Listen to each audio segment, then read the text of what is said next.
Okay. On June the 11th, 2024, and I'd like to call to order the board meeting for the Tennessee Board of Funeral Directors and Embalmers. As we begin the meeting, I would like to bring to your attention there is a sign-in sheet on the table by the door. And for anyone that would like to make comments about an agenda item, so please indicate so by your name if you do and would like to speak. Public comments will be accepted near the end of our board meeting. Ms. Bohannon, please call the roll. Don Haynes, Here. Chris Lee, Here.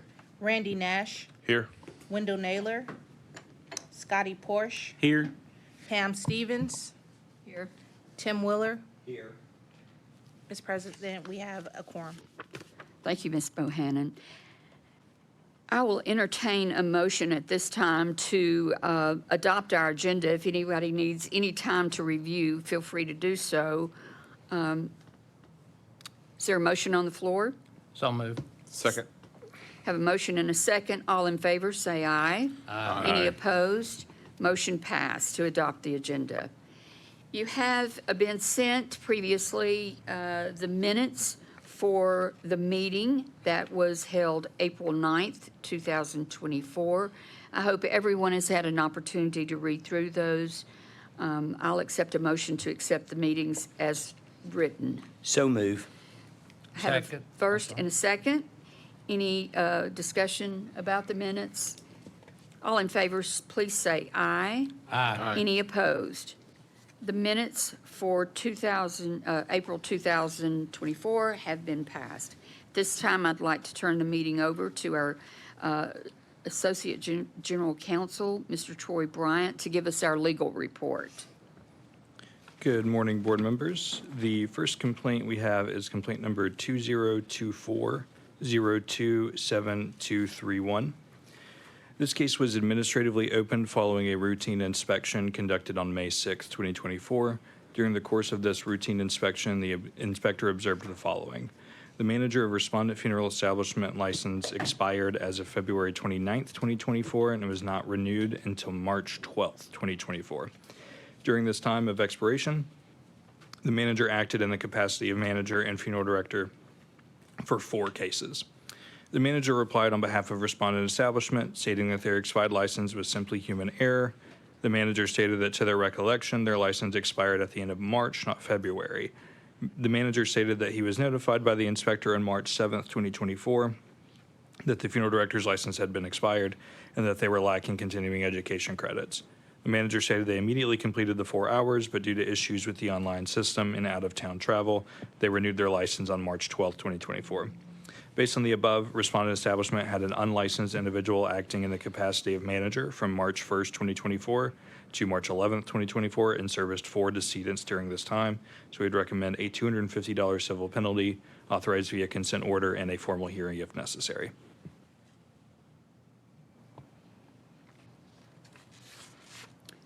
This case has been read by Mr. Bryant. Any discussions, questions?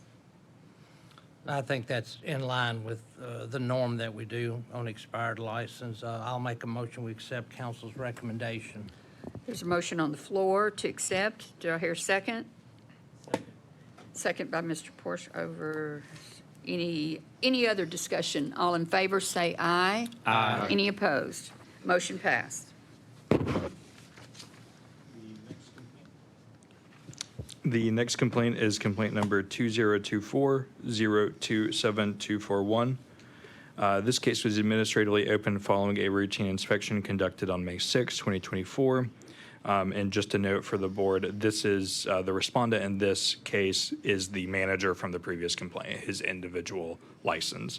Again, just as a reminder, his funeral director's license expired on February 29th, 2024, was renewed on March 12th, 2024, and during that time acted in the capacity of a manager and funeral director in 4 cases.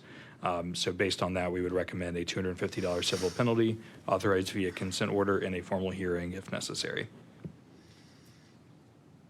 Motion to approve council's recommendation. I have a first. Do I have a second? First and second. Any discussion? All in favor say aye. Aye. Any opposed? Motion passed. Next complaint is complaint number 2024-006131. Complainant, a friend of the decedent, filed a complaint alleging unprofessional conduct. Complainant stated that upon their arrival, the funeral staff was pushing a casket out of the front door. Complainant thought this inappropriate as they should have used a side or back door instead.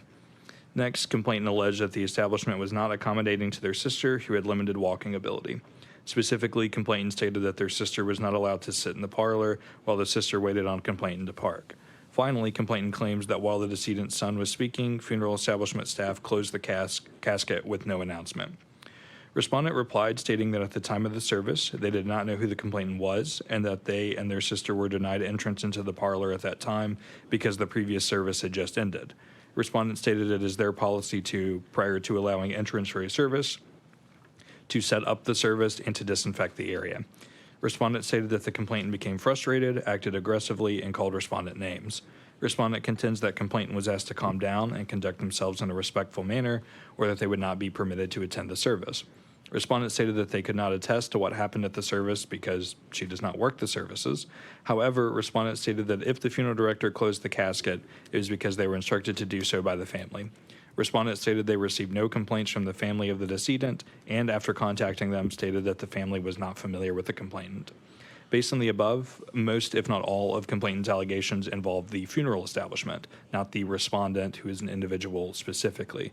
In fact, complainant's complaint does not mention respondent by name until the very final sentence, in which they state that respondent is who they spoke to when they called following the service. Again, the allegations of unprofessional conduct do not directly involve the respondent. Therefore, complainant has not provided evidence to show that respondent violated applicable statutes or rules, and we would recommend closure. Are there any questions or discussion regarding this case? I make a motion to approve the recommendation. Have a first Second. and a second. Any other discussion? All in favor say aye. Aye. Any opposed? Motion passed. Next complaint is complaint number 2024-012501. Complainant, mother of the deceased, alleged that the ambulance did not pick up the decedent for more than 4 hours and that respondent failed to notify the medical examiner of the decedent's death. Finally, complainant alleged they had to pay respondent $400 for the ambulance. Respondent replied stating that upon receiving the call from the first responders, they immediately let them know that they were in the midst of assisting another family and that it would take them an hour to an hour and a half to arrive at the residence. Respondent stated they arrived approximately an hour and 15 minutes later. Respondent stated that they did not have an ambulance transport the decedent and that they performed removal services themselves with assistance from the paramedic. Respondent stated that the complainant was not charged $400, but $395, as that is the cost for their removal service. Respondent stated that notifying the medical examiner is outside of their capacity and that the medical examiner had been notified by the first responders prior to releasing the decedent into their care. Respondent stated that they had the deceased in their care for 3 days before the family requested a neighboring funeral home to care for them instead. Legal spoke to both respondent and complainant by phone. Complainant again gave broad general allegations of unprofessionalism, but either did not provide enough evidence or recount of the unprofessional behavior or took exception to things that were not necessarily violations, for example, the $395 removal charge. When speaking to respondent, they explained the situation with great detail and recounted that they had sent out a funeral director directly to complainant's home due to their lack of transportation to make arrangements and had stored the decedent in their cooler for approximately 5 days at no charge. Respondent stated that they were made aware of the transfer to another establishment on the 5th day, and the transfer occurred without any issue. Additionally, respondent stated that from the time the complainant called emergency services to the time the decedent was removed, it may have been close to 4 hours, but respondent added that the decedent had not even passed away when complainant had initially called emergency services. Based on the above, complainant has not provided sufficient evidence to show that a violation of applicable laws or rules occurred. Therefore, we would recommend closure. Are there any questions or discussions? Motion to accept council's recommendation of closure. I have a first by Mr. Lee, a second by Mr. Wheeler. Any other discussion? All in favor say aye. Aye. Any opposed? Motion passed. The next complaint is complaint number 2024-011541. Complainant, wife of the decedent, stated that their husband passed away on January 25th, 2024, and was autopsied 2 days later. I believe that says on the report the 26th, but I think that should be the 27th if it were 2 days later. Complainant argues that Tennessee law requires the death certificate to be signed within 48 hours and that the death certificate was not signed until January 30th, 2024, 5 days after death, 3 days after autopsy. Complainant stated that due to this delay, her son used up additional leave time and plans to bury the decedent in another state were put on hold. Complainant stated that, quote, as much as this funeral home was professional and compassionate, this delay in signing of the death certificate is unacceptable, end quote. Complainant stated that they filed a complaint against the medical examiner and medical facility, but stated that the investigator reported to her that the funeral home was the one who was responsible for the delay. Complainant does not clarify or elaborate who this investigator is, or what party they are affiliated with, or what information led them to conclude that the delay was caused by respondent. Respondent provided the following timeline regarding the funeral establishment's involvement. Friday, January 26, 2024, 2:58 p.m., they received official notice that the decedent was ready for release from the medical examiner. On Monday, January 29, 2024, the decedent was picked up from the medical examiner. The same day, Monday, January 29, 2024, funeral home filed the death certificate with vital records, and it was assigned to a physician. The doctor certified the death certificate on January 30th, 2024, and the funeral establishment registered the death certificate on February 1st, 2024. Respondents stated that they were compliant with the filing requirement as the decedent did not enter their care until January 29th, 2024. Likewise, respondent points to the fact that the physician certified the certificate within 48 hours of assignment, as the statute requires, but also points out that an exception exists when the medical examiner has an inquiry, most commonly in the form of an autopsy. Complainant filed a rebuttal, largely reiterating their complaint, stating that they are under the belief that the death certificate was only signed because they contacted the funeral establishment and, quote, became extremely verbally angry, end quote. The law that complainant referenced in their complaint is Tennessee Code Annotated Section 68-3-502. Respondent relied upon an older version of the law that puts the burden upon the physician in charge to complete the medical certification within 48 hours. The current version of this law states in pertinent part, a death certificate for each death that occurs in the state shall be filed with the Office of Vital Records or is otherwise directed by the state registrar within 5 days after death and prior to final disposition, or as prescribed by regulations of the department. It shall be registered if it has been completed and filed in accordance with this section. Based on the timelines provided, even by complainant's more stringent account, which would be January 26th to January 30th, this 5-day requirement has been met. While Tennessee does have laws and rules which prohibits funeral directors or establishments from unreasonably delaying the filing of a death certificate, based upon the timeline provided by the respondent, which complainant did not rebut, and the lack of specific evidence to support complainant's assertion that respondent was the one responsible for delay, there is no evidence to show that respondent unreasonably delayed in filing the death certificate, particularly when respondent did not come into possession of the decedent until January 29th. In short, the statute complainant relies upon does not appear to have been violated based upon the information provided, and complainant has provided no further evidence to suggest that respondent contributed to an unreasonable delay in filing the death certificate. Therefore, we would recommend closure. Are there any questions or discussion? Motion to approve council's recommendation. Absolutely. Second. I have a first Mr. Haynes. by Mr. Haynes, second by Mr. Lee. Any discussion? All in favor say aye. Aye. Any opposed? Motion passed.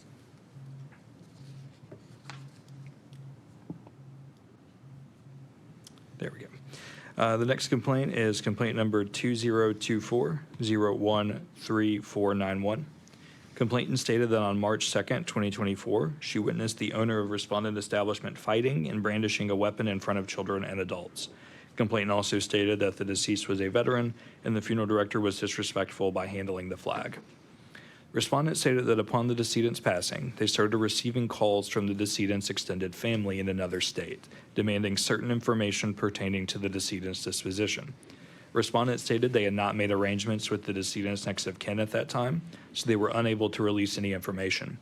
Respondent stated that the extended family was disgruntled with this limited information. Respondent stated to their knowledge they believed the service went well with no flaws until they received the complaint. Respondent stated they did give a flag to the decedent's mother in honor of the decedent, per the decedent's wife's request, as somewhat of a peace offering to help with the animosity between the decedent's extended family and immediate family. Respondent stated that the service ended after completion, and since there was no procession to the cemetery, they left in the hearse with the decedent's remains. As they were about to pull away, respondent stated they noticed what appeared to be an altercation blocking the exit. Respondent stated that they had to stop the hearse to keep from hitting people in the altercation. The funeral director exited the vehicle and asked if they could please exit, and respondent contended that a gentleman pushed 3 people out of the way so that the hearse could pass through. In addition to this, the respondent asked the wife of the decedent, who is the next of kin, and signed the Statement of Funeral Goods and Services, to provide a statement of the events as she experienced them. The wife of the decedent was very complimentary of respondent, stating that the decedent's body was prepared as requested, and stating that she requested a flag be presented to the decedent's mother, quote, to keep down family confrontation, end quote. The wife agreed that there was an altercation outside of the building following the service, but stated that neither the funeral director nor respondent staff was involved in the altercation. Based on the above, we would recommend closure. Are there any questions or discussion regarding this case? Motion to approve council recommendation. I have a first by Mr. Nash, Second. second by Mr. Lee. Any other discussion? All in favor say aye. Aye. Any opposed? Motion pass. Next complaint is complaint number 2024-027691, and it is a little bit of a part 2 from the complaint preceding it. This complaint was received several weeks after the preceding complaint, making similar allegations.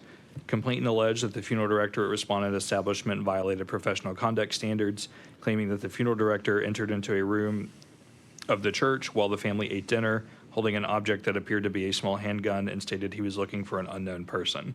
Complainant alleged that the funeral director shouted expletives at the family and said that he was looking for a particular individual. Complainant then stated that he was escorted out of the church.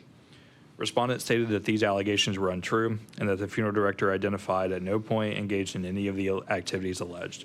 Respondent acknowledged that a similar complaint was filed several weeks ago and explained that this complaint came from another member of the extended family.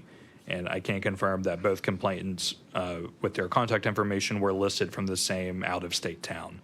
Respondent also attached their response to the other complaint to provide context, again attaching the decedent's wife's statement, and stated he had recently spoken to her and that she was available to be contacted if there were any questions.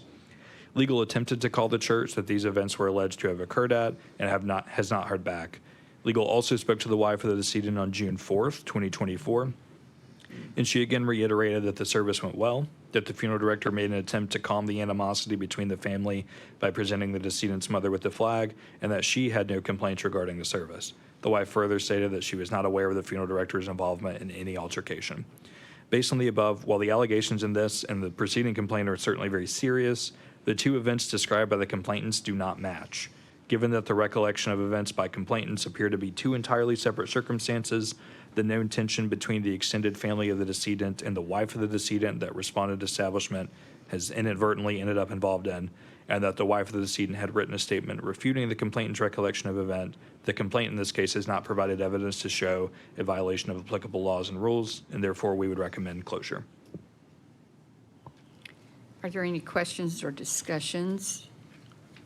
Motion to accept council's recommendation of closure. I have a first by Mr. Lee, Second.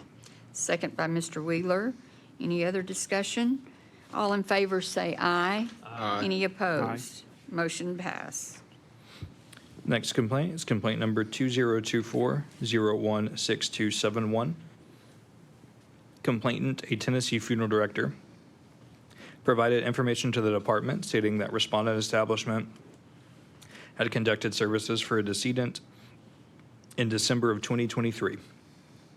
Complainant stated that the family originally selected their establishment to provide services and that their establishment had made the removal and completed the embalming before the family decided to transfer it to respondent establishment. The complainant stated that when the death certificate was filed, it listed a different individual as the embalmer rather than the individual who had performed the embalming at their location. Respondent replied agreeing to the timeline as described by complainant and agreed that the decedent had already been embalmed upon their receipt. Respondent stated when the death certificate was filed, the secretary erroneously listed their usual embalmer as the one who had done the embalming, not realizing it had been performed by a different individual. Respondent explained that at the times of the decedent's death, they had an acting funeral manager who had resigned without notice, and thus he did not file a death certificate while employed there. Respondent stated that there was no intent to violate any rules or statutes and that it was a mistake. Respondent stated that they are providing an affidavit to correct these mistakes. And just a brief note, this respondent in this case is a respondent that was also on the legal report from the April meeting. The board heard a complaint at that previous meeting with cases involving an unlicensed activity due to the resignation of a funeral director, if you all recall that one. So as such, the matter of a non-licensed individual filling out the death certificate and them not having a funeral director has already been addressed via that consent order. So the board in this complaint should just focus on the violation of providing incorrect information on the death certificate for the embalmer. So based on that, we would recommend a $500 civil penalty authorized via consent order and a formal hearing if necessary. Are there any questions or discussion? This was done in that open, go off, I'm thinking. This was done in the open time where they didn't have, that we addressed last time, we didn't have a manager. Correct. So the complaint is basically them not, or I guess them assuming who embalmed the body and just typed it on the death certificate. Correct. So as kind of the response kind of got into it a little bit, that they had kind of a office manager or someone there who handled most of the paperwork. They had kind of their go-to embalming person, and they just assumed that it had been their usual embalmer. In this case, it was not. Someone else had embalmed the decedent when it was with the complainant establishment. So that's essentially the explanation of how it got confused. Mr. Bryant, I have a question. How long has this funeral establishment been in business? Not very long. I think Mr. Gribble can more accurately state, but I think we discussed last time, was it May of 23 that they, excuse me, received their funeral director's license?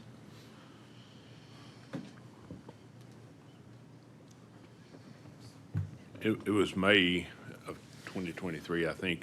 May was the month. I know it was 2023. It's been about a year at this point. Maybe a few weeks less or a few weeks more, but somewhere near a year. Is it permissible to ask, was the funeral director that was on the death certificate, I guess, working for them, or did they have I hate to refer back to the time where they weren't licensed, and of course, they put the wrong embalmer on there. Was the funeral director's name that they put on there, was that a valid person? I'm not entirely sure. I know that the complainant, when they came to the department with the information, they kind of made it clear of, just in case, you know, anything ever popped up later about who embalmed this decedent, we just wanted to make you all aware. The fact that they didn't raise anything specifically about the funeral director, I guess, gives me hope that that was okay. But that's kind of the extent of the information that the complainants passed along. Are there any other questions for Mr. Bryant?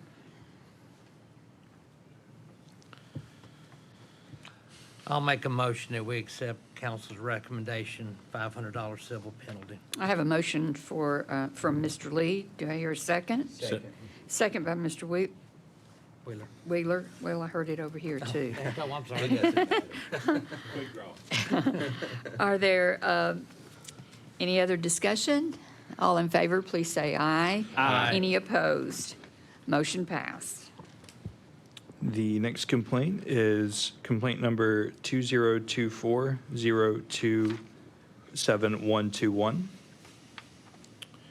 Complainant, wife of the deceased, stated that they met with a funeral director at respondent establishment on March 16th, 2024, with arrangements finalized March 18th, 2024, with payment made in full. Complainant contends that a private visitation was scheduled for March 21st, 2024. Complainant claims that those who were invited to this visitation stated that the decedent was not in a casket. It was instead on a metal table with his head propped by a block of styrofoam. Complainant further contends that the attendees claimed they were only allowed to visit for 10 to 15 minutes. When complainant says it was discussed they would be able to visit for 2 hours. Complainant stated on April 5th, 2024, respondent was 30 minutes late with the decedent's remains to the graveside ceremony. Finally, complainant alleged that she had ordered a poster board with decedent's photographs but never received it. Respondent replied stating that prior to receiving the decedent on March 16, 2024, they spoke to complainant to determine what services would be provided. Respondent stated that complainant advised she wanted a formal viewing with a graveside service to follow. On March 19, 2024, one day after the arrangement conference, respondent advised that complainant had issues gathering finances to handle the cost of services. In response to these financial issues, complainant agreed to have an informal viewing with a select few family members.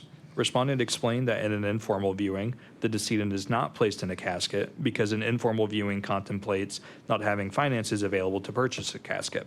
That is, an informal viewing is an option when the family cannot afford a casket. Respondent advised the decedent is placed on a dressing table and placed in an area for limited family to view.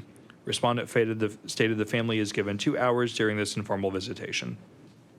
Respondent stated that complainant had come to view the decedent separately on March 21st, 2024, stayed for approximately 25 to 30 minutes, and left stating that other family members would come in later that day.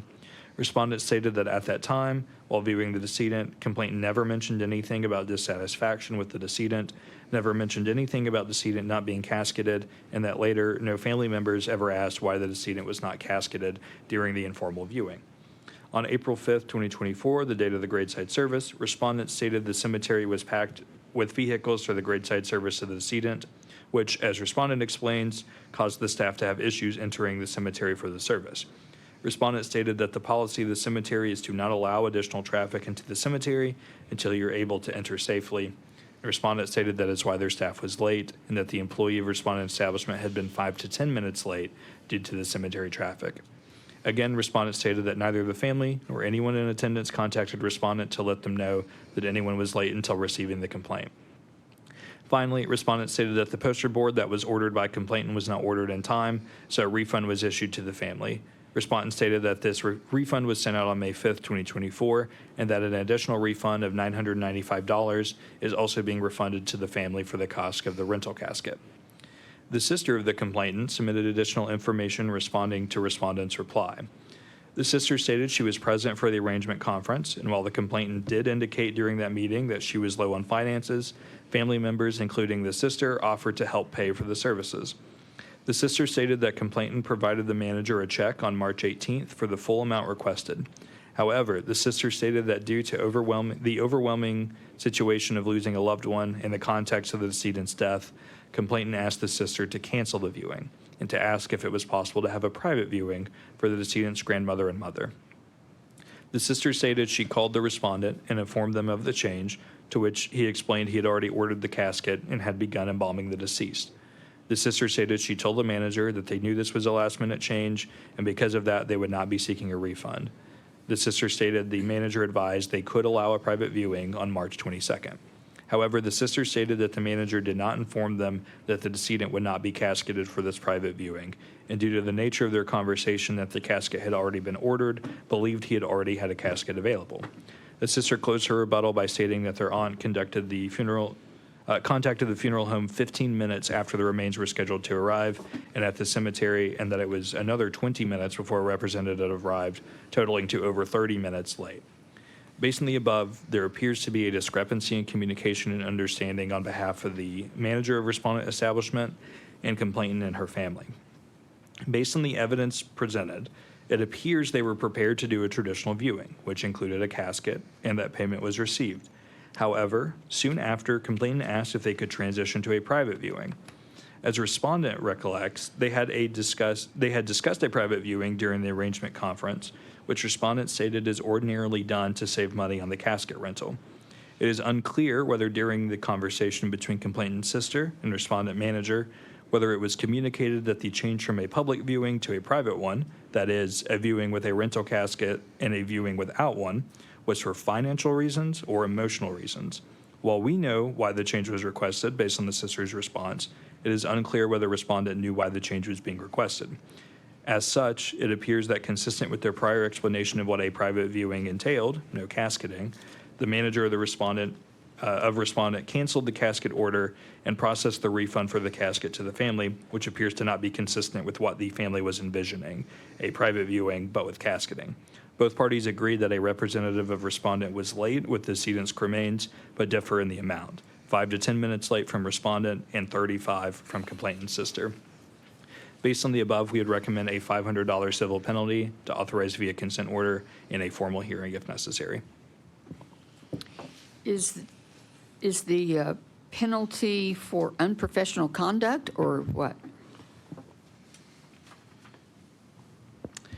Yes, it is. Essentially, I think there are a couple of points that the board can consider here, and if the board thinks 500 is too harsh or not enough, that's certainly okay. But essentially, where the recommendation comes from is, I don't know if in your all experience, this is something just of a gap of the industry, I don't know about the cemetery, if that makes sense for it to get bottlenecked. Though I also understand that late is late, and whether it's 5 to 10 minutes or 35 might matter, it might not.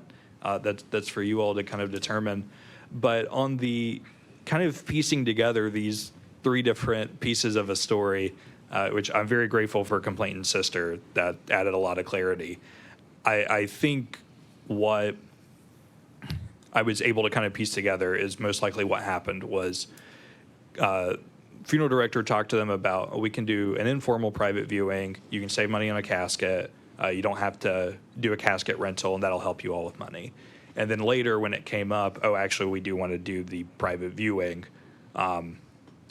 The respondent said, okay, so they're trying to save money on it. That's fine. I'll cancel the rental. We can get that money back. No problem. And I think for that kind of while it seems like a misunderstanding, I think it can be argued too that not kind of clarifying those finer points when it's, kind of the death care industry can get a little difficult and touchy, and those are things that should probably be communicated and clarified. So the recommendation would be for a violation of unprofessional conduct. Though again, this is one I think that is very rich in your understanding and participation in the field. So if you all have thoughts or questions or ideas about it, absolutely welcome you all to express those. I've got one, and maybe the $50 million question, but I've never found an answer. What did they bury the decedent in? Oh, it was cremated. I missed that then. Okay. The- Mr. Lee? I'm having a problem. Just turning blinking green. Okay, Let me say, it can only be 4 highlighted at one time, so someone has to unhighlight theirs. Thank you. So as I read through the complaint, thank you, Mr. Lee, I got to the 3rd or 4th paragraph and realized that it was a cremation. As far as the unprofessional conduct, I think it's a who said, she said, but if we are fining someone for being, according to them, 5 to 10 minutes late at a cemetery due to traffic, I think, this is my personal opinion, I think that's a little harsh. So Troy, my question would be, do we have a copy of the statement of goods and services? A signed copy by the family? That's what your funeral director is supposed to go by. The complainant attached a copy of that. If I recall, the copy she attached was not signed. It was filled out, but I don't know if it was I'm not sure if she sent me an older copy or exactly what happened there, but it contemplates those earlier agreements, that there was a casket rental for $995, things of that nature. And I think it's a unique situation I definitely agree that's always a great piece of evidence to have, and that's kind of your Bible to go by. Everyone seems to agree there was a conversation with the complainant's sister that's saying, hey, I know we did the casket rental. We don't need our money back. We know it's a last second change. Can we do a private viewing instead? And he said, sure, we can do that. We'll get that scheduled. I'll cancel the order for the casket. And from what they said are in the process of getting that money back to the family at the time they wrote their response. So I think that's where this one has a little bit of a trickier fact pattern where we do have the statement of funeral goods and services, but everyone kind of agrees that they swerved off of that later into the process. I guess my question is this, and all crematories require a alternative container for the decedent to be placed in before they're cremated. If you use a rental casket, you have an insert. That insert is what is the deceased is cremated in. If you don't have an insert, you got to provide an alternative container. There is a cost for that. And that's where I'm questioning, did the funeral director do his statement of goods and services accordingly, which is pretty much by FTC law? The sister added, and that's my fault for not putting it in here. That's okay. Added that the funeral director gifted an urn. No, I'm talking about, it's a full-size cardboard box, alternative container. The decedent is placed in, and then they go into the crematory to be cremated in. And they come back in a temporary urn, or you can purchase an urn. Okay, let me check the complaint real quick. I'll pull that up. I'm sorry I asked No, those that's okay. questions.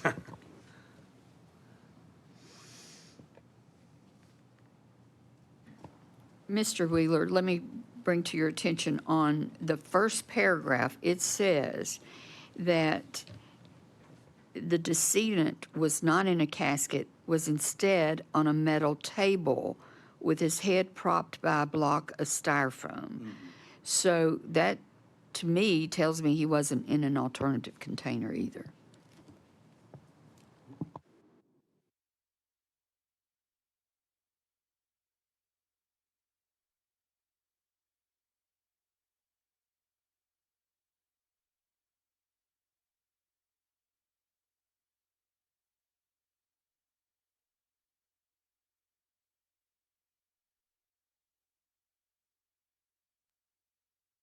Mr. Bryant, is it okay if we have sidebar conversation on this?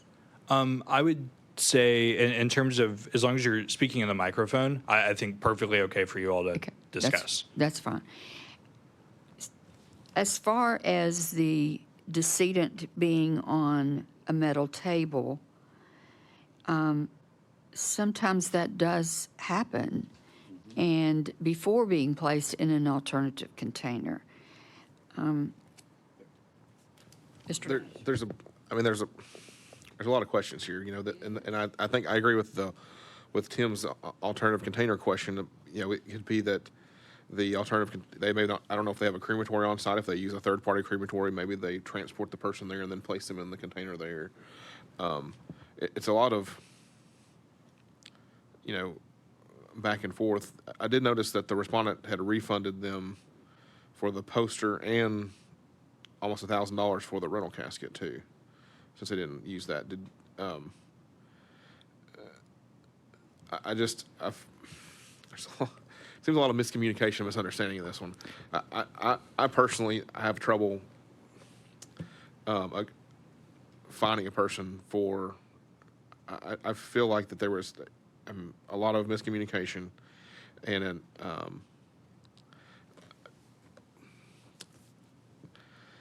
I'm going to make a motion that we decrease the penalty to $250.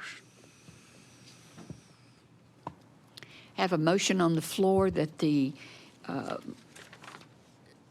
penalty be decreased from legal's recommendation of $500 for unprofessional conduct to $250. Do I hear a second?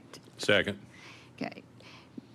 Mr. Nash was first and Mr. Haynes second. Any further discussion? This penalty is for what exactly? I'm Unprofessional. still clouded on that, on what. I think it's unprofessional conduct. I do agree that if you're going to be, whether it's 5 to 10 minutes late to a cemetery or 35 minutes late or 1 minute late, I think that there's some communication that should have happened between the funeral director and the family. I personally don't think that that's okay. But do we know whether or not that communication was made Right. from the person?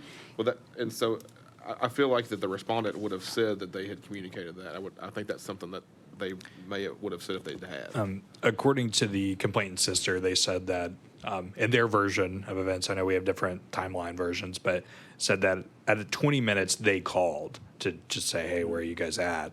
And then it said, oh, we're on the way. So it does seem like there was whether it was, like Mr. Nash said, 5, 10, 35, 1, there wasn't a call of, hey, we're running a little behind.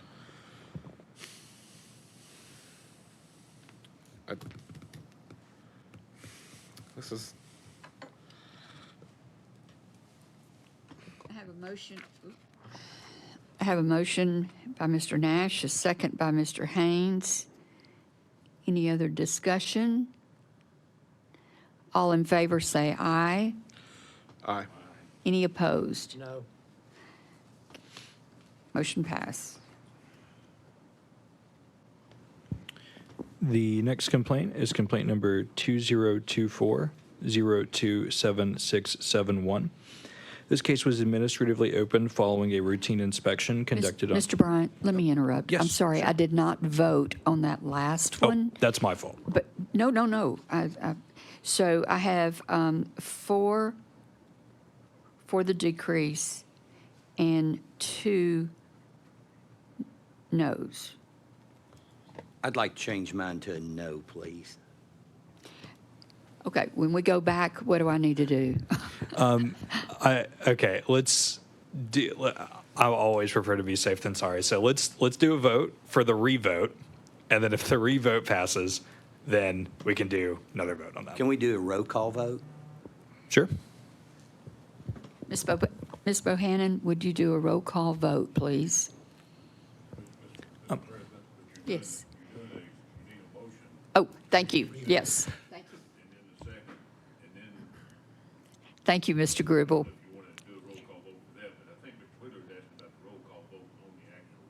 Okay. Yes, sir. So at this time,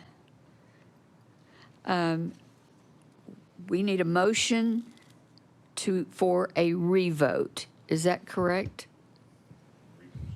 A reconsider. I make a motion that we have a vote to reconsider. First by Mr. Wheeler, second, Second. Mr. Lee. I think we need discussion on this. And let me state to the board, the reason why I would like, in thinking about this, I've been in funeral service now for 45 years and been licensed since 1982 for 41 years. Anytime I've waited on a family throughout those years, anytime there's been a change of what they decide, be it a casket or you go from traditional to cremation, I always redid a statement of goods and services. That is what has always been required. You don't just make notes to do a change. That is, I guess, to me, that's not professional business. That's not what we're supposed to do. If I do business that way, then I can change anything I want to and say the family told me they changed from a copper casket to a 20 gauge non-protective. And that's why I'm questioning the statement of goods and services, and that is the due diligence of a funeral director to do their job. And one thing I will add, just for context of, I think Mr. Wheeler's point is well taken, and I guess kind of to also consider in that is the statement of funeral goods and services that we have is what was submitted by the complainant. It's possible he made another one. I don't know that for sure. I do know that I called the respondent, and candidly, we're having some technological issues a couple of weeks ago. I didn't see that attachment at first. I said, hey, is it okay? Can I get a statement of funeral goods and services from you? He said, I think the complainant attached one. And I double checked it and said, you're right. It's coming through on our end now. We're okay. But I guess all that to say your point's well taken in that he may have made another one. He may not have. I truly don't know, but I guess just for the board to know that what we have in front of us does appear to be that original statement of funeral goods and services. There may or may not be an updated copy. I'm not entirely sure, since that's just what complainant sent over. Okay, I have a question. Mr. Wheeler, your no vote, are you thinking it should be back to the 500 or stay at the 250 that was originally by Mr. Nash and Mr. Haynes. I'm quite content to go back to the 500. Okay. So is that your motion for the revote to go to $500? Yes, to the original council's recommendation to the board. Mr. Lee, I need clarification. Is your second to Mr. Wheeler to go back to the $500 civil penalty? My second to the revote. Mr. Bryant, you did an excellent job as always. Excellent job as always. But my question lies to Mr. Wheeler's question. I don't want, if there is another contract and it was filled out and it's proper, I don't want to assume that it was or wasn't. That's my argument here. I don't know if we can revote and maybe pass and see next meeting, unless you guys want to solve this today. I'd just like more information, because the extra information is going to decide for me a $500 penalty or maybe no penalty, depending on what he did. So are you asking for a postponement?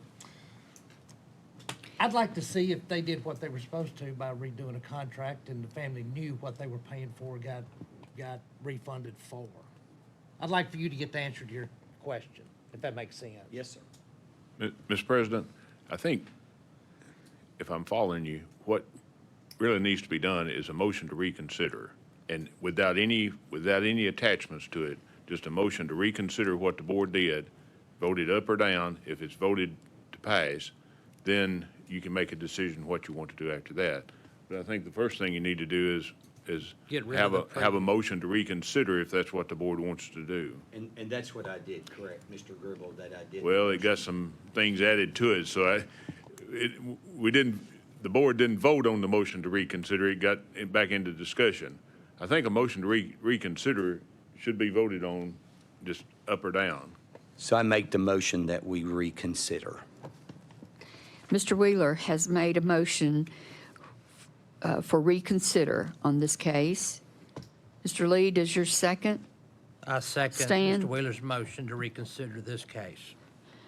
Any discussion about reconsidering this original vote? Is that the right thing? Any discussion? All in favor say aye. Aye. Any opposed? Okay. So we are reconsidering the initial vote by Mr. Nash and Mr. Haynes. Is there any discussion based on, now that we are reconsidering the vote, this is open for discussion again? Would it be proper? Thank you again. Green and red.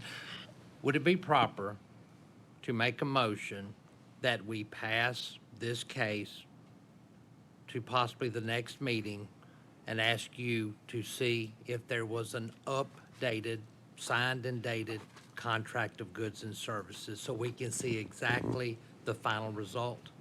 Sure. Yeah, I think that could just look like a motion, a motion to represent, and I'll reach out to the complainant or the respondent and see if they have that documentation. I'll make that motion if that's the direction you're thinking as well. And I'll second that motion. I would like to get some answers to those questions of what exactly did the family select and sign for.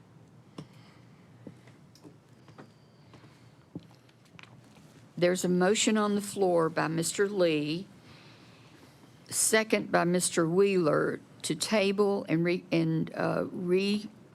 rehear this at our next meeting with more information made available to the board. Is there any discussion? So, Madam Chair, Yes. should we deal with the first motion with Dawn and them on whether it moves on or no? We're No, past we that. voted to Okay. reconsider. I would, if we're gonna, if Mr. Brown, if you're gonna try to get that from them, I would just want to ensure that it's a true signed copy signed by both the funeral director and the family. Yes, sir. Ensure that it's, and we want to make sure that it's a document that both of them have, I would think.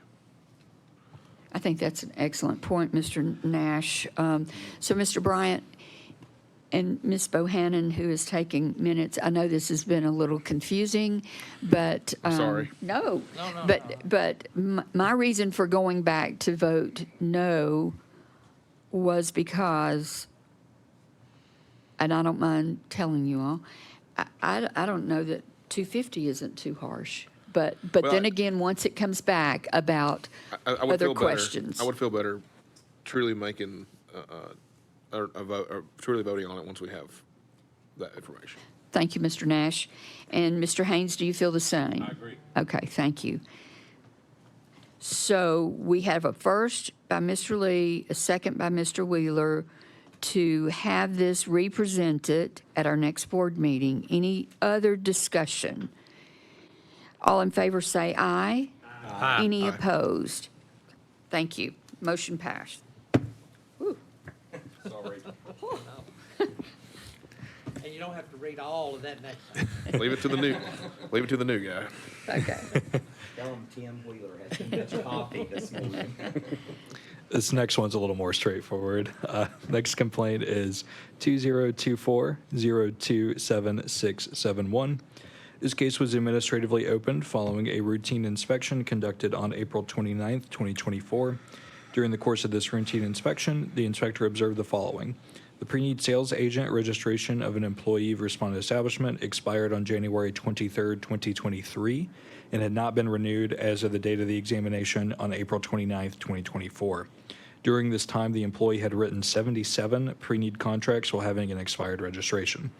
Respondent replied, stating that when the oversight was discovered, the pre-need sales agent submitted the necessary paperwork and documentation to the department the next day on April 30th, 2024. Respondent stated that the employee did not intend to write contracts on an expired registration, stating that he was under the impression that the insurance producer license was the only license that needed to be renewed. Respondent reiterated that the employee acts with integrity and that this oversight was not done intentionally or maliciously. Based on the above, we would recommend a $750 civil penalty, authorized via consent order, and a formal hearing if necessary. I am assuming, Mr. Bryant, that the pre-need writer's not a licensed funeral director, and they were probably confused that licensed funeral directors don't have to have the pre-need state license now.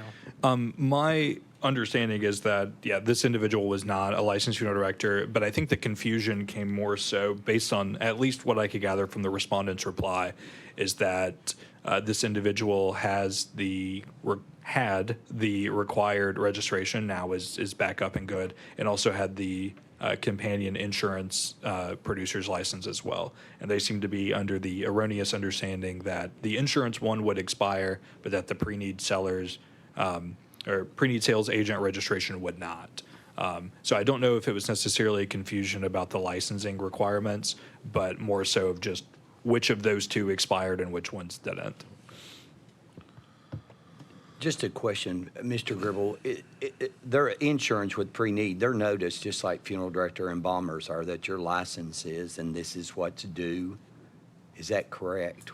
When their license is coming up for renewal? About the insurance producer's license? Yes, sir. Yes, because I'm an insurance producer, and I assume that many of the board members are as well, and you get a notification for your renewal. So this pre-need person just ignored what they probably received? Well, what they failed to renew is their pre-need sales agent registration with Burial Services. Yes, sir. And so they may have, it's very important for licensees and restaurants to keep their email address and their address updated with the board.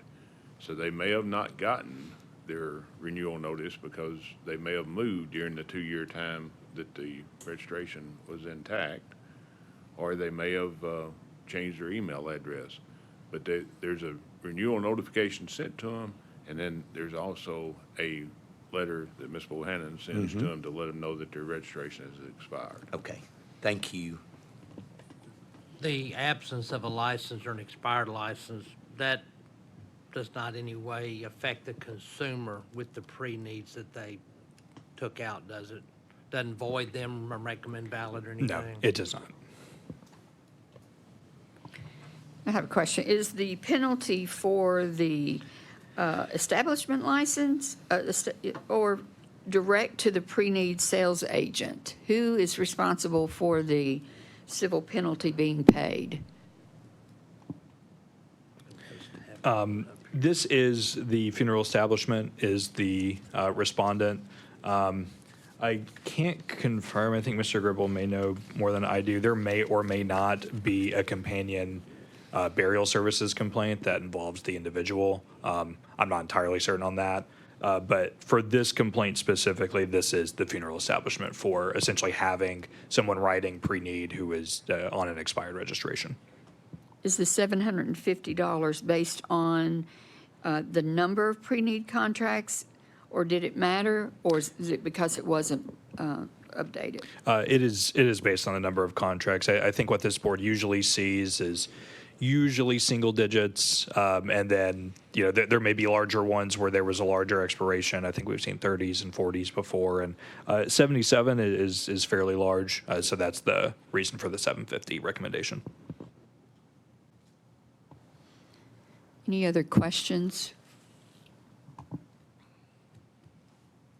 I make a motion to approve. Second. There's a motion by Mr. Nash, a second by Mr. Wheeler. Any other discussion? All in favor, say aye. Aye. Any opposed? Motion pass. At this time, Mr. Bryant and board members, I am going to recuse myself from number 11 and number 12. Mr. Lee, I'm going to ask that you serve in the capacity of chair while I am out of the room. Give me a minute.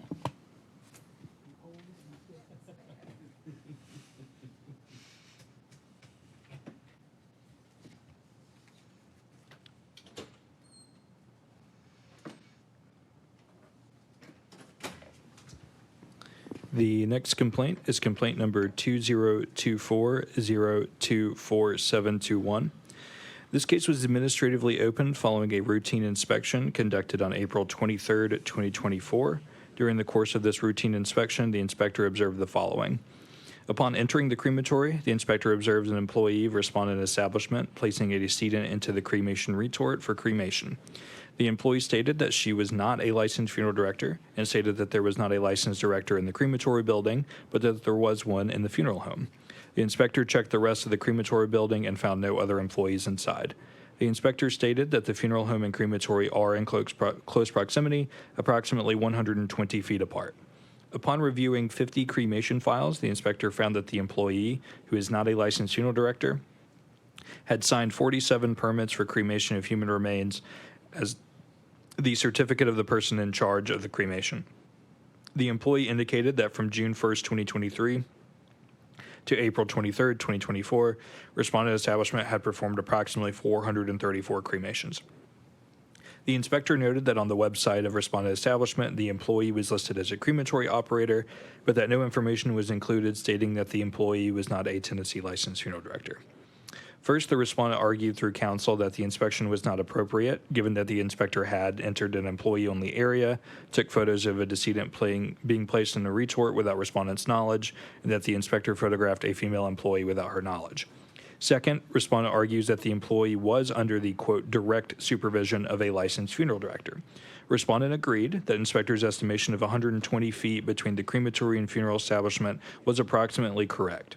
Respondent also refuted that, quote, directly supervised required a funeral director to be in the same building, but that, quote, their supervision is done through various means, including routine in-person supervision, an intercom system, phones, or through tracking the retort on computer software, end quote. Respondent stated that the employee, quote, merely signed cremation permits because, despite being directly supervised, she personally performed the cremations, end quote. Third, respondent argued that the employee's title on respondent's website being labeled as, quote, crematory operator, but not indicating that the employee was not a licensed funeral director, would not lead the general public to believe that the employee was a funeral director. However, respondent stated that the employee with the title crematory operator has currently been removed from their website. Based on the above, Tennessee Code Annotated gives the board authorization to conduct unannounced inspections. After examining the file, 2 photographs were taken of the unlicensed employee using the retort. In neither photograph is the decedent's identity recognizable.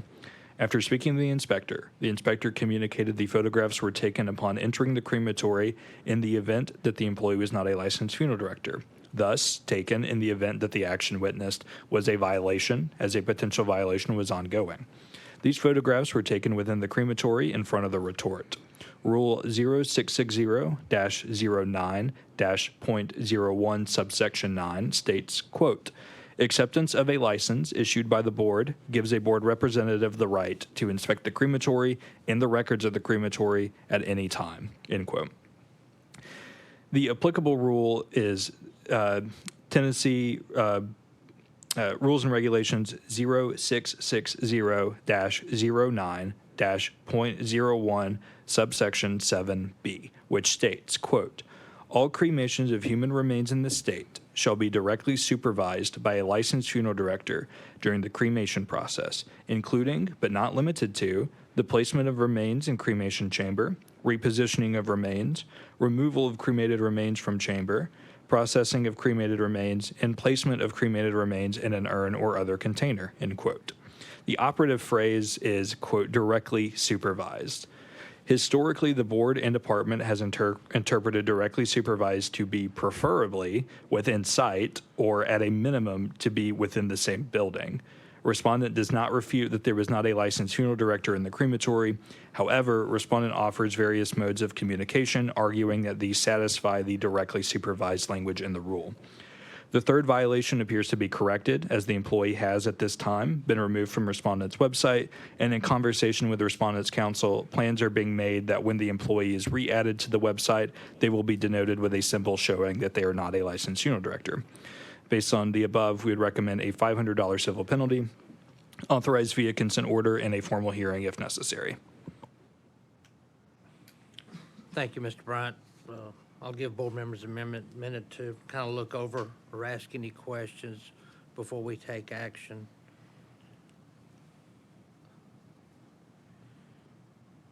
I guess part of what maybe bothers me is pretty much arguing that we, or the inspector, didn't have the right to be there. It's almost like you got caught and it's our fault, and I've got a serious problem with that. And 434 cremations. And, you know, there are four phases: loading, repositioning, removing, and processing and urning. I don't see anybody being in there, and it's obvious that she did that in front of the inspector. I'll let other guys on the board maybe ask some questions. I'm just kind of... I have no questions. I would like to say, though, for Troy, thank you for putting the law in front of us, the Tennessee Annotated Code, because without that, I think it's pretty straight to the point that the board or the inspector was within their realm of what they were doing. And it's, I think, unless I went to school in a different period, directly supervised is pretty straightforward to me. And I just see no problems with that. In either the TCA or in the rules, does it I don't believe it gives an exact board interpreted definition of directly supervised. Is that correct? That is correct. It could not be that easy where we have a definition to work off of. I make a motion to approve. I'll second.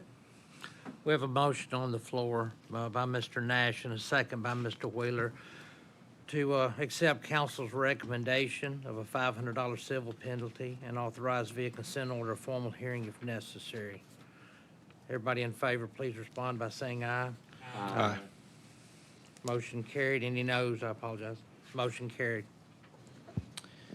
And as the new board members are finding out today, I'm always good for one novel on the legal report.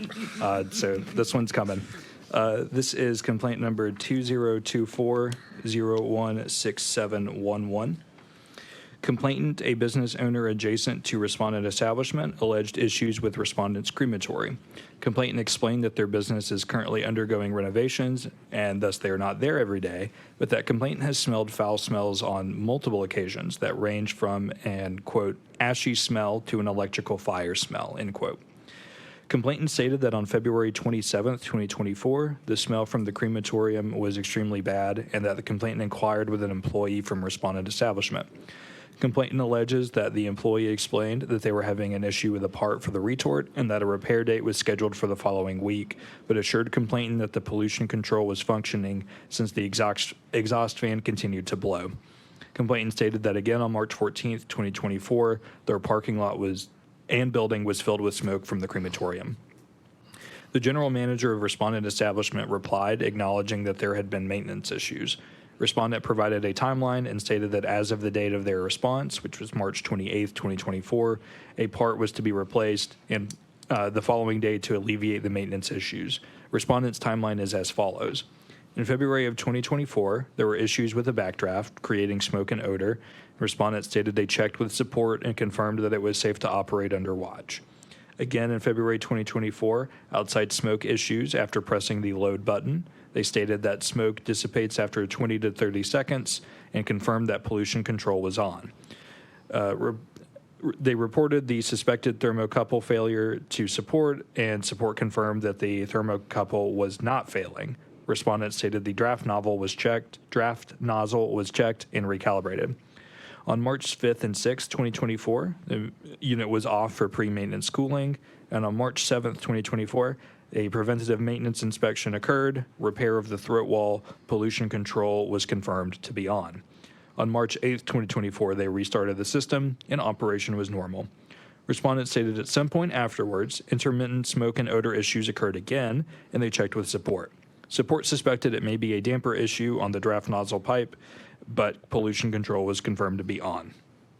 On March 25th, 2024, the draft nozzle was removed and sent to support for assessment with only a couple of smoke issues on this day. Respondent says the unit is still working and safe to run.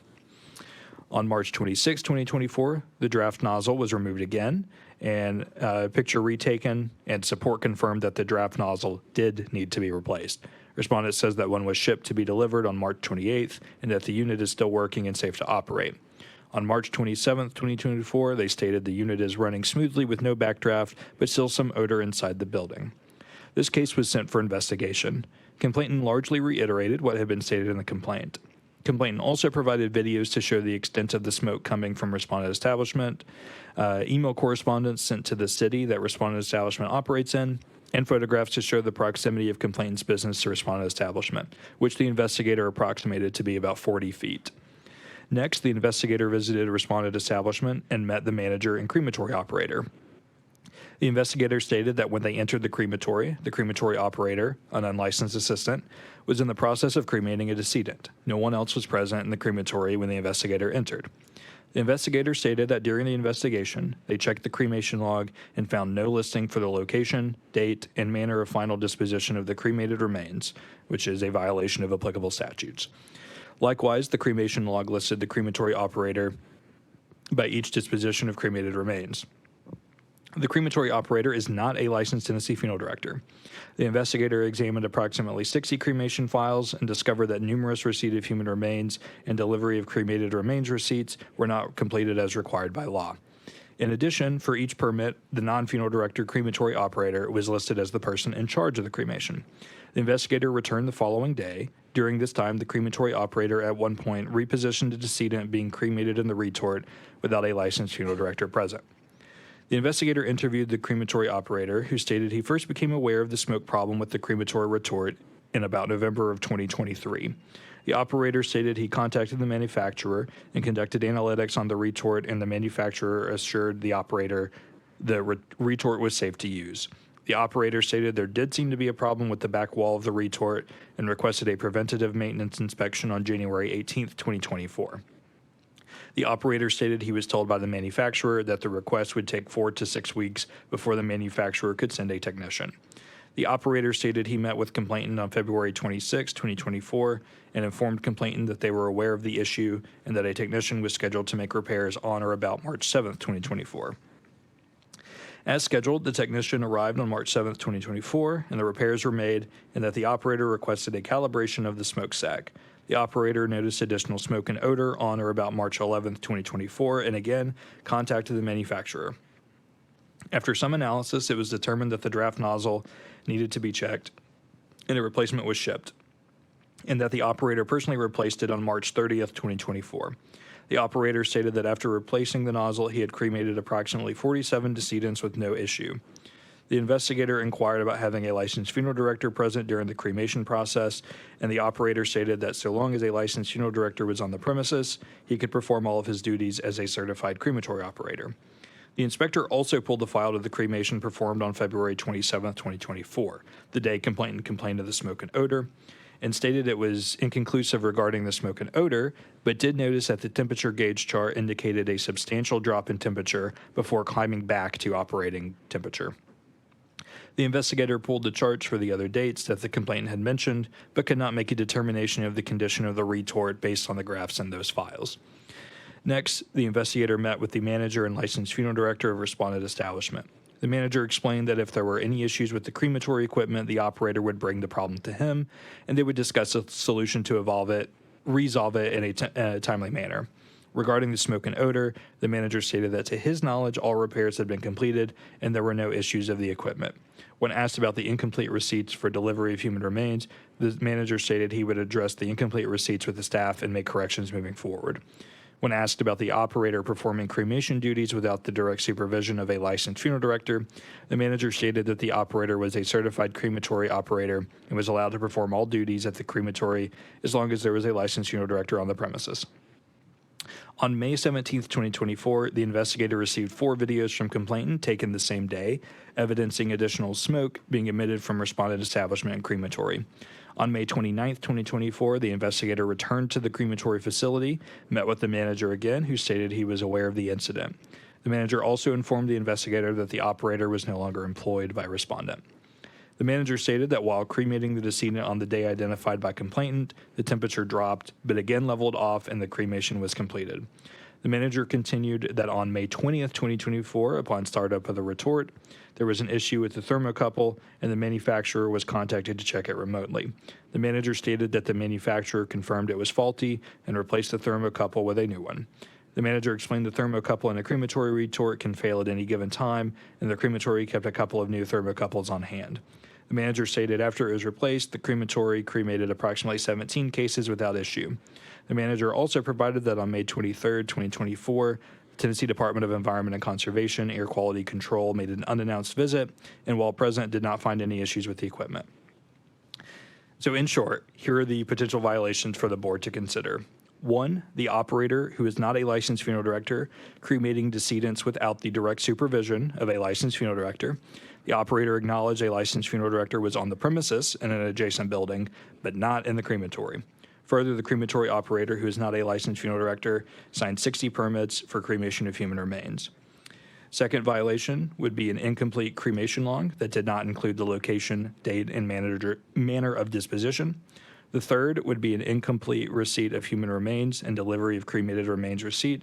And the fourth would be a potential violation of professional conduct for standards for failing to conduct themselves in a way that does not offend the reasonable sensibilities of the public and reflects respect for dead human bodies.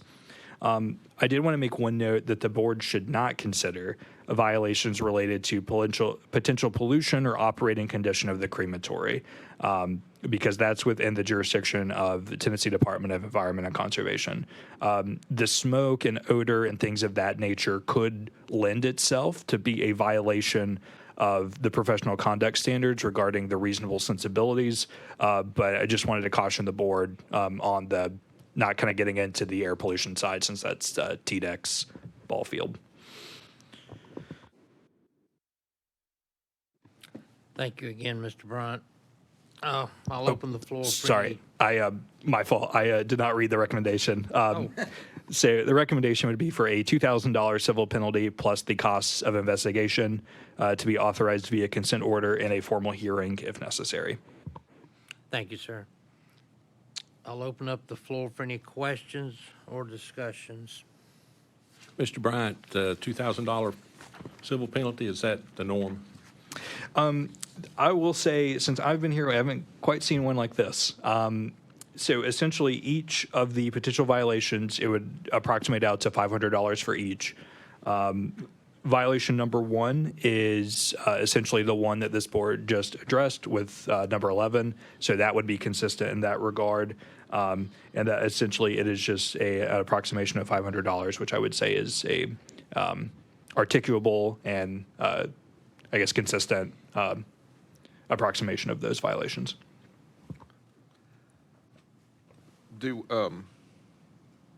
For a minute while you're reading, I thought that 11 and 12 were related, and I had to go back a couple times trying to clear that up.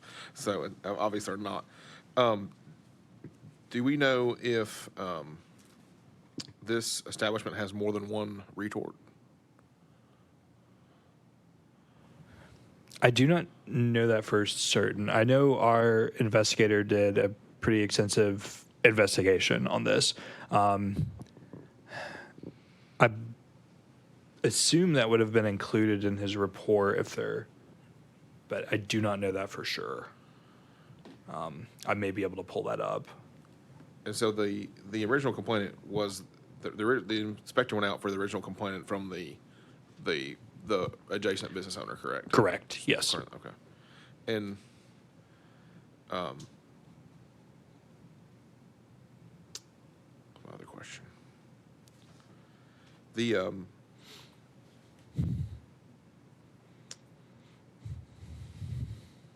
unlicensed assistant thing, so we're on this again. So do we know, okay, I see it now, 40 feet, I'm sorry, I missed that.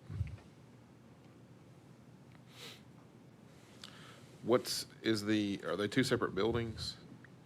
That's my understanding, that they're closely situated together, but are separate buildings, some distance apart. Maybe like the same parking lot, but maybe you're,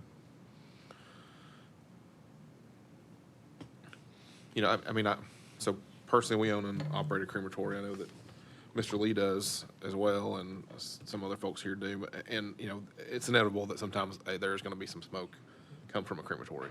But it should be minimal, and it should be, like You know- Mr. Nash said, I guess what I'm picturing in my head is their business was filled with smoke. Yeah, I'm trying to envision, and maybe you saw the video or the pictures. Is that true to fact? I mean, being outside and smelling or seeing something versus my building was filled with smoke. and that, and also, I feel like they've got two previous violations that aren't even related to this. So I'm wondering if sometimes I would, and just my personal opinion, that the unlicensed operator, that could have something to do with the issues as far as the smoke and stuff as well. And in this particular case, it was not just the unlicensed assistant doing the cremation. If they were being directly or even partially directly supervised, I don't think we'd have all the paperwork problems, the unsigned permits, the case log. It's a lot going on in this one. Mr. Lee, to answer Mr. Nash's question, there's one retort, and during the previous calendar year, which would be 2023, they did 861 cremations Okay.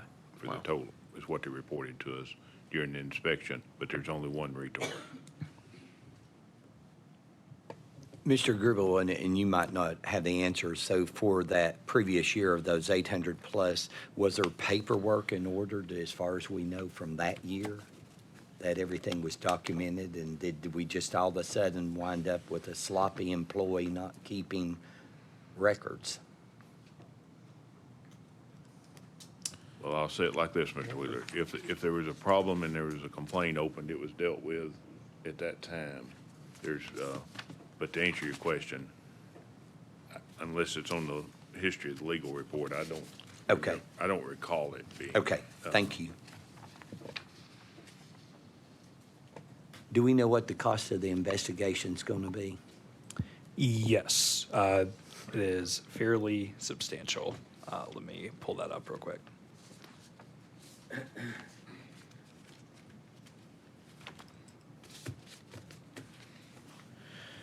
The cost of the investigation would total to $2,227.50. So we're looking at a total of around 43, under $4,300. Correct. Okay.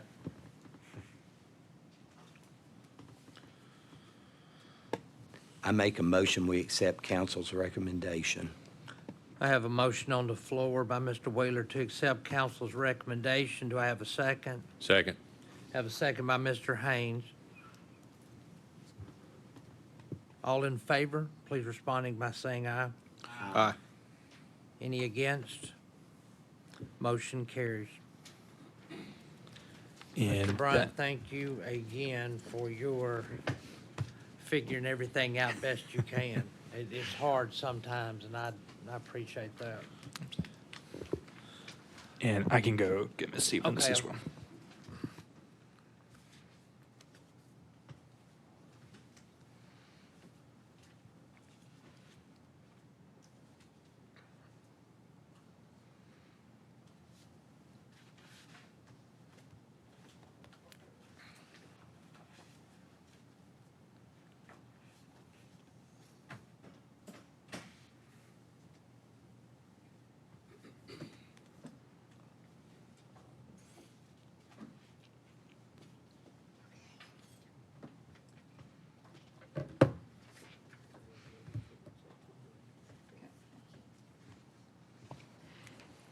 Thank you, Mr. Lee, for finishing up the legislative report. At this time, we will hear from Mr. Robert Gribble with his executive director's report. Good morning, board members. The first thing we have is a legislative update for this meeting. And what we've done, we've looked at the main, and this is not to be inclusive of everything and anything that would affect funeral directors or funeral establishments or things of that nature, but these are the ones that mainly affect this board. The first one is, extends the board of the funeral directors and embalmers to June 30th, 2030. That is public chapter number 490, effective date February 21, 2024. And for each one of these public chapters, Ms. Bohannon has also included the public chapter itself so that you have that as well. Advisory opinions. It requires the state regulatory boards within the Department of Commerce and Insurance and state health-related boards within the Department of Health to issue an advisory private letter rulings upon request to any affected person who is certified, licensed, or registered by such state entities or under such programs. That's Public Chapter 944, effective date May 6, 2024 for the purpose of rules, and July 1, 2024 for all other purposes. Accrued interest on guaranteed pre-need funeral contracts, authorizes sellers of a guaranteed pre-need funeral contract funded by a prearrangement insurance policy or an irrevocable pre-need funeral trust to keep the interest that accrues on the contract after payment is made for the merchandise and services set forth in the contracts, provided the pre-need seller discloses in the guaranteed pre-need funeral contract the disposition of all interest earned on the contract. Effective date of that is July 1, 2024. And then the pre-need registration program revises provisions related to the special account in the general fund known as the pre-need funeral account, and it also deletes the indigent burial fund. That's Public Chapter 959, effective date May 9, 2024 for the purposes of rules, and January 1, 2025 for other purposes. So it'd be January 1, 2025 when the decrease in the fee will go from $20 to $10. So, and everybody pays in arrears when they renew their registrations. So we were thinking this morning, it would be voluntarily, but if the pre-need sellers would go ahead and pay their fees up through December 31, 2024 at the end of the year, it would make it much simpler in calculating and not miscalculating. Of course, that's on the Bureau Services side, but it still affects this program as well. Mr. Gribble, I have a question on that. Would that be communicated to the various entities that are handling that to encourage them to pay by the end of the year? Well, we'll communicate the new laws to all the people. I'm not sure that we have to get with legal to see. It may be voluntarily, that they could voluntarily pay it. I don't think we could require them to pay it, but it would be, because what happens on the back end is when the auditors go to audit, if they've not paid it correctly for the period of time, then that's the finding. Or if they've overpaid, they've paid money they don't need to have paid to the state. So that's why it would be good if in January, everyone just paid up through December 31, 2024. And then that way, that's when it reduces from $20 to $10 for the contracts written on January the 1st, 2025 or thereafter. And that is specifically on the cemetery side or both? No, Funeral it is and, only on the funeral side. On the It does not funeral affect side. the cemetery side at all. This is only on the pre-need funeral contracts. And also, keep in mind, even though we said it, sometimes people don't think about it that might be listening to the meeting. The interest part is only on guaranteed pre-need funeral contracts. So non-guaranteed contracts are not affected by that law. It's only on guaranteed pre-need funeral contracts. And those are on contracts that are either written on July 1st, 2024, or revised thereafter. But the disclosure would need to be there as to what's going to happen to the interest. For his licensees, you have a report of the licenses that have been approved by the director pursuant to the board authority for the period of April 6, 2024 through June 6, 2024. Closed establishments are 2 establishments of reported closing: Brummett Funeral Home at 5842 Main Street East in Trezevant, and Schubert Funeral Home Incorporated at 7905 Morgan County Highway in Sunbright. And for those of you that may not know, there was I think it was determined to be a tornado that went through Sunbright and basically destroyed that building. And the ownership has decided they have another facility in a nearby location. They had 2 facilities. So that they've decided to close this facility, at least for the time being. They may later decide to go back and put something there, but they'll reapply at that time if they decide to. Disciplinary action report. It's a report of consent orders that have been administratively accepted and approved by the executive director pursuant to board authority, and as reported on the March 2024 and April 2024 regulatory board disciplinary action reports. You have a list of those, the violations, and the amount of the civil penalties. And the complaint report for this meeting, we have 21 complaints that are open regarding funeral directors and embalmers, and 21 against establishments, for a total of 42 complaints that the board will consider at some point. And some of those could be the same case with the funeral director and an establishment, so not necessarily 42 cases. I mean, Some could be related. could that's be correct. related. That's Yes, sir. a good thing. Seemed like numbers are a little lower. That's correct. Ms. Stevens, that concludes my report. I'll be glad to answer any questions that anyone has. Mr. Gribble, as always, we appreciate everything you and your team do for us. Are there any other questions for Mr. Gribble? If not, I'll entertain a motion to accept the report. Motion. I'll second it. Mr. Haynes have the motion. That's a first by Mr. Haynes, second by Mr. Lee. Any other discussion? All in favor, say aye. Aye. Any opposed? Motion passed. At this time, we will discuss any new business. Mr. Bryant? So a document that you all were provided should have there on your iPads. It is titled on that first page there, a notice of rulemaking hearing red line. So I know we have some new board members, Ms. Stevens, Mr. Lee, and Mr. Porch may recall several months ago, I think back in November of 2023,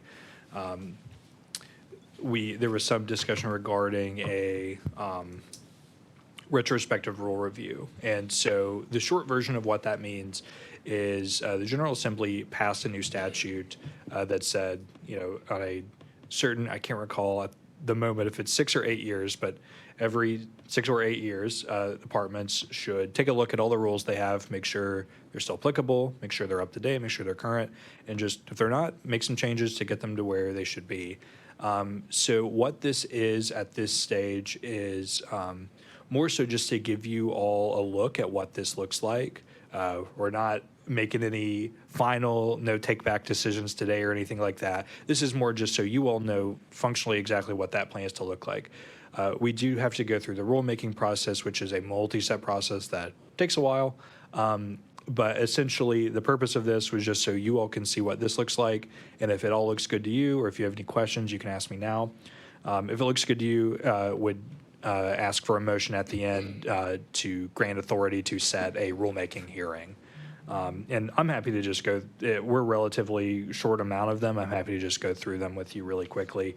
If you have any questions, please feel free to just jump in. So anything in all the text that's in blue and underlined is new text that's being added.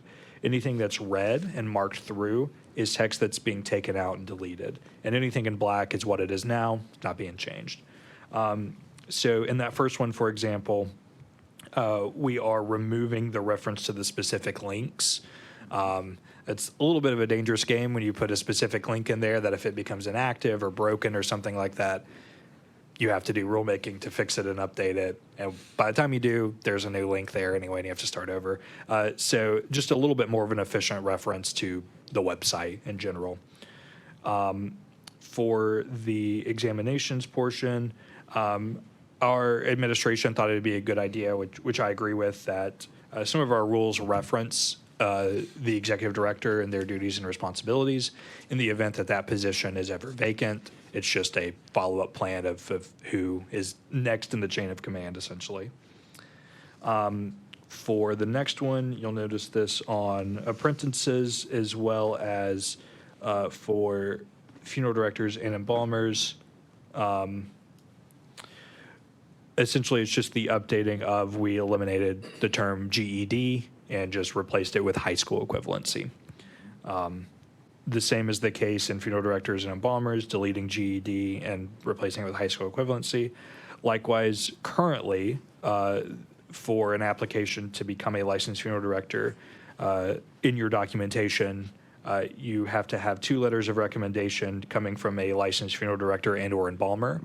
This proposed change would just allow those 2 letters to come from any individual, not necessarily another licensed funeral director or embalmer. Can I stop right there? Yeah, absolutely. I mean, I don't want to put us up any better than any other professions, but I think we're in a very special profession. And what somebody may or may not have done growing up, or I just think if you're going to be in this business, I think we are a pretty good judge of who makes the cut and not.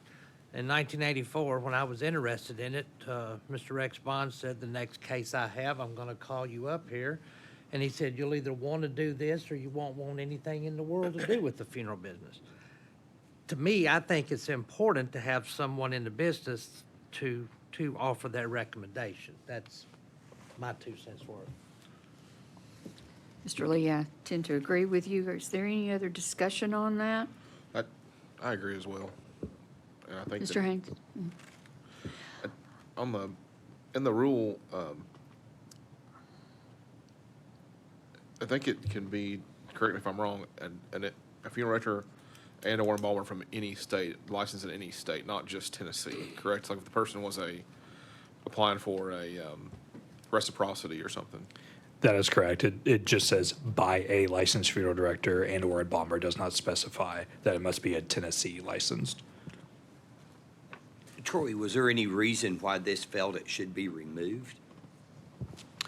So my understanding, we had several meetings on this, and I know Tennessee is a very friendly state to getting professional license, and love for people to have kind of these very nuanced and important jobs. And I think the intent was to lower somewhat, even very slightly, a potential barrier to entry. But that's my understanding. I do know that there were.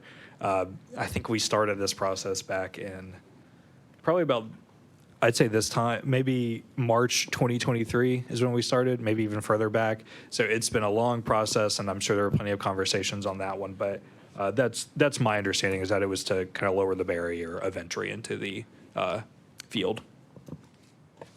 So just in my opinion, and that's all it is, of course, in my opinion, I feel like Mr. Lee, this is a very special industry. And for those coming into it, or those of us that's been in it for many years, it takes a special person.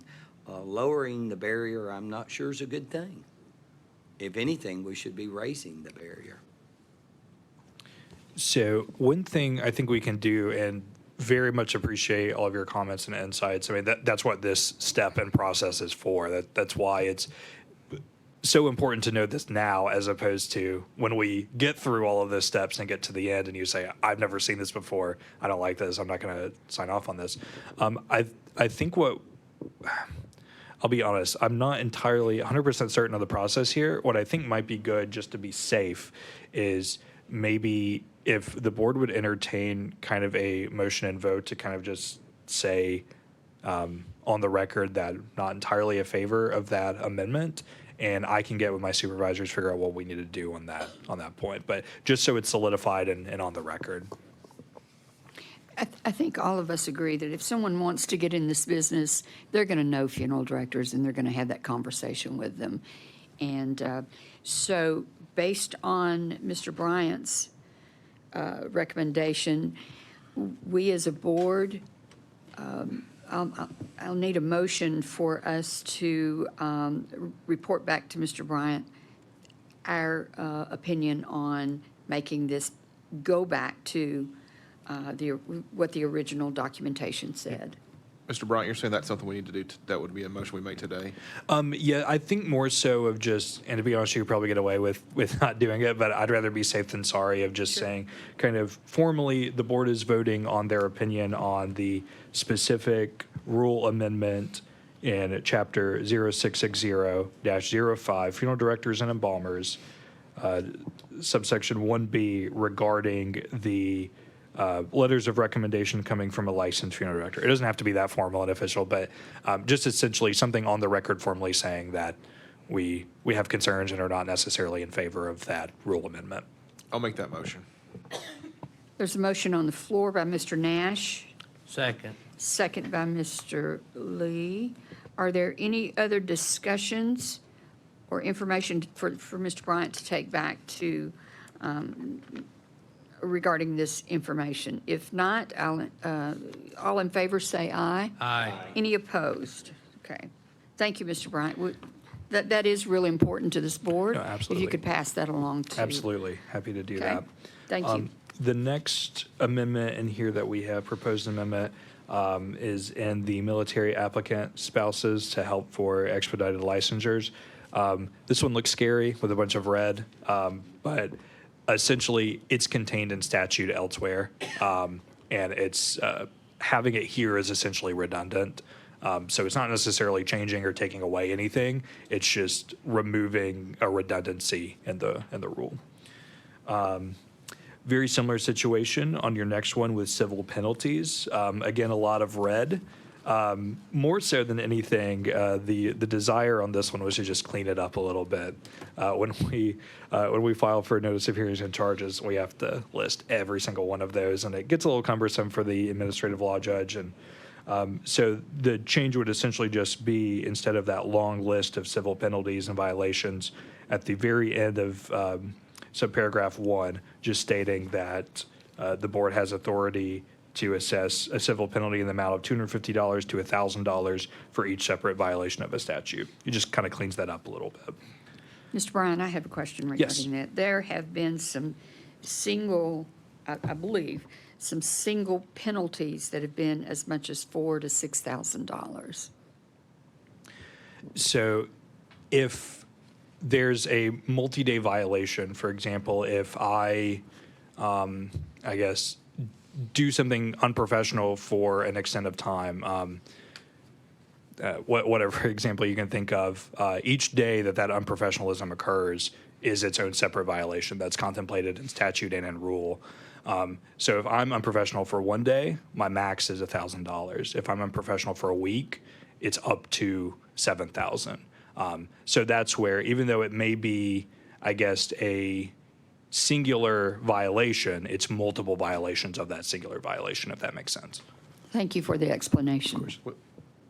I've got, Also on that, I'm sorry, you go. Mr. Nash. You're good. Also on number 1, it is my proofreading that I do with respect to a person instead of an person. Thank you very much. I will make a note of that. On that, in deleting subsection 2 and 3, would those not need to stay in there because of what you just said about the each day of violation? Each day of continued violation shall constitute a separate violation, and then the board still having the discretion, to. Yes, thank you so much for bringing that to my attention. That is, On 2 and 3, subsection 2 and 3, after page 7 and page 8. yeah, so Mr. Nash is pointing out that that wall of red text, subsection 2 and 3 is read and marked through. This was so we have a program where we do all of this, and it always messes your formatting up and all the above. That's something that I think just in the formatting got clicked over. On the official version, that's corrected. That is not marked out. That's still there and consistent. But thank you for bringing that to my attention so I could let you all know that that's not going away. That's still there. The next one we have is on continuing education. This just tracks, this follows an update to the statute that was made semi-recently, just getting the rule in line with it that kind of outlines for your continuing education, the manner in which a virtual program, so long as there's a interactive kind of two-way interaction and portal between that. This language tracks what's in the statute, so just updating this language and making that consistent. And hopefully not to the chagrin of many in the continuing education, we are removing the cassette and audio visual presentations for continuing education. Do we know now if there are more opportunities for folks to get their 5 hours, I guess? So, I know that there are, that Gupton College has done some things this year already, and they have, I just found this out the other day, that they have employed I'm gonna call him a semi-retired funeral director, to do How some. to do what Mr. Todd was doing? Yeah, he's just gonna come and do some presentations. He's not gonna be a full-time employee, but just to do some presentations, at the college and such to give some more opportunities for people. Now, that will, I guess, be interactive, the two-way? It'll be in person, from my understanding, at the college. They're, So, but it could be, I don't know if they're gonna offer it to be interactive, virtually as well or not. and I guess if there's a course online or something, we can find out if it's been approved by this board as far as a interactive or two-way, or, I've had folks just call me asking, and I know they wait till the last minute sometime, that's the problem, but what resource, I guess, since folks may be watching, do people have to find the interactive or the two-way, or what meets the requirements? There are a lot of resources out there. Typically, what happens is someone's license expires April the 30th, and they call you April the 28th and say, I don't have my 5 in-person hours. How do I get them? Now, that's kind of hard when they get to that point. But it's my understanding that some of the providers will do one-on-one courses I'm sure that probably cost a fee, but it's my understanding that they will do that. But with the mortuary college, with the two state funeral associations, both of them are having conventions this week. Both of them have 10 or 11 hours of CE that's approved, but that doesn't, I know that doesn't get to the online. But anything that we approve now that qualifies for in-person, it has IPQ in the beginning of it. Now, whether the provider puts that out there when they put their course out there or not, but just let's just say it's Funeral Directing 101. If it's going to be where it qualifies is in person, when Ms. Bohannon approves that, it says IPQ hyphen Funeral Directing 101. So if it's got the IPQ in the beginning, which stands for in-person qualifying, then that course counts for the 5 in-person hours. If it doesn't have that, then it doesn't count. That's good information. I Now, wasn't. that's been since about a year ago, Ms. Bohannon?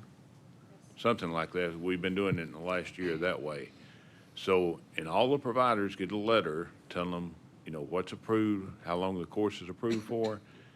And this is another thing that's happened. Several of the licensees have gone back to old providers. And when I say old providers, I'm talking about people that they've done their CE with for years. And they think that they take 10 hours, then it's going to be approved. And some of those companies don't have any in-person hours approved. So the licensee goes and takes 10 hours and pays the company for 10 hours and finds out they can only use 5 of them. Now, when that happens, I suggest they go back to the provider and talk to them about a refund. Of course, they've still spent time and effort in completing that. But it's very important for the licensee to check and to see whether or not it's with the provider, to check with the provider and see if it's approved for in-person before they take it, and not just read the advertising or the mailer that you get, because you look at those, well, I can get my all 10 hours here with this company. And you go and take it and you find out then only 5 of them, you know, qualify. But it's, there are more and more resources out there now, and more people are doing the in-person qualifying courses. I mean, I've been fortunate enough to have enough downtime to go to the TFDA meetings, which you can get 2 for the dinner of the meeting, and usually they offer 3 hours before. But I know in this business, it's sometimes it's hard to get away, so I appreciate that. I have a quick question. I'm not very educated on interactive virtual programs, but when it says two-way transfer, that means if I'm taking a class online, I have the opportunity to interrupt the person who is conducting and ask my question. And it's not something that's recorded, and I have a way of getting on the phone and calling. Is that correct? Yeah, essentially so. That a interactive program would be something like Teams or Skype or Zoom, something where if you have a question, you can say, hey, presenter, I had a question about this. That's an interactive two-way. What is not an interactive two-way would, as you said, just kind of a stock recording that was recorded months or years ago that there's no way for you to interact with the presenter. Okay. Does that include chat? No. Thank you for confirming that. That does not include chat. Correct. That's my understanding. Thank you. Is that everything? Those are all the amendments. So what I will ask for is, I guess, pending still, we'll definitely address the one that you all highlighted that we're not in favor of.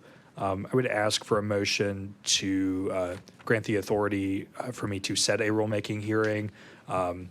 There are some timing requirements anyway, so it's not the kind of thing of it'll be set next week or anything like that. It'll be long enough time that we'll have time to figure that out, and I can report back to you all on that. Per Mr. Bryant's request, we need a motion to for Mr. Bryant to take this back to create the rulemaking hearing. So move. Have a first by Mr. Wheeler, Second. A second by Mr. Lee. Any other discussion or questions? All in favor, say aye. Aye. Any opposed? Okay, motion passed. Okay. And Mr. Bryant, let the record show that we did read that and even found some grammar mistakes. Yes, thank you very much. And Mr. Wheeler, I'll have to bring that to a different kind of supervisor to get approval for that one. Ms. Bohannon, is there anyone here that would like to make public comment? No, there isn't. Okay. Okay, hearing none, I'll entertain a motion for adjournment. Just before we do. if you don't Sure, mind. sure, not at all. I kind of made this comment last year, and as the new board members have seen, we're getting more and more on the crematory and the certified crematory operator. And I think it's our due diligence for the folks at home to go back and kind of watch this meeting. Being a certified crematory operator, you still have to have a licensed funeral director, and here's the wide part of it, direct supervision. We're gonna start seeing a lot more of what we consider direct supervision.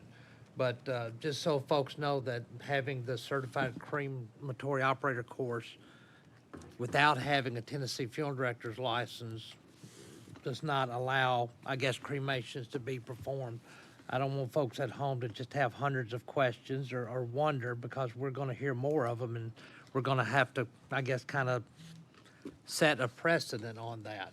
And So Troy, is direct supervision, is that something the board addresses, or is that something the state legislature addresses with the law? So it is a little bit of a chicken egg scenario of that you have what you have now, which is, what we have, the direct supervision and rule, and kind of what the board does with that, interprets it as, is kind of where it goes. And then you start, as these cases build and time passes, you also have the precedent of what the board's done in the past. So it's I think a classic lawyer version of me not really answering your question, but it definitely is a little bit of a chicken egg of the legislature puts what they put in there, or the rules are promulgated as they're promulgated, and then what the board, so long as it's, kind of as the board attorney, I'm not going to let you, interpret it way outside the realm of reasonability or plausibility, but effectively, rules and laws are generally drafted with some level of interpretation to them. I'm going to repeat that again. Does that mean that to get anything changed or clarification, does that need to be taken place through legislation for a statute? I guess generally speaking, if they're, and I will say kind of my role doesn't take me to the legislative side too much. I think there are a lot of people here who are way more educated on that than I am, that could speak to that. But, I know in the past that issues have kind of come up and been championed, and they have someone, in the General Assembly to sponsor them, and it moves forward through the process, that it may ultimately get passed as law, and sometimes it doesn't. I guess Mr. Gribble's legislative report is a good example of ones that went through the process and were passed, and the law will change as a result. So that, I would say, is the primary path. There is likewise rule promulgation, though I guess you get kind of into your dance between not contradicting anything in statute with your rules. But again, Ms. Stevens, I don't know that I answered your question exactly, but